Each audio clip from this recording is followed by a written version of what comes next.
Besoak berotu, pala lotu eta jo pilota.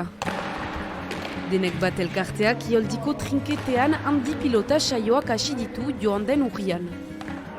Ambroaz ofizioz zurgina teilatu batetatik erori zen, geroztik asteart guziz bere gestua hobetzen entxatzen da.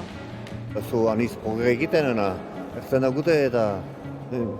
Eizan hainketa, jein du, egin gira behat, eta jein gira entregan egun dorat. Hola demora pasatzen du beten, lagunak eta ikusten du, eta hola.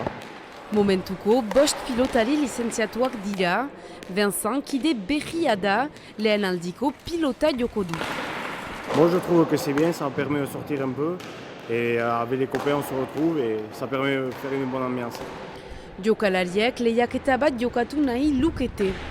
Handi pilota jadanik Baionan jokatzen bada, barnekaldean berrikuntza bat da.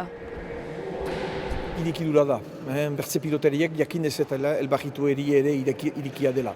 Eta ez dantzi behar horien artean badiela pilotari horiak, gazte denboran pilotan haitua dienak, istripua izan aintzin, eta horieri berritzen matea gostu hori pilotan jokatzea biziki aberatsa da.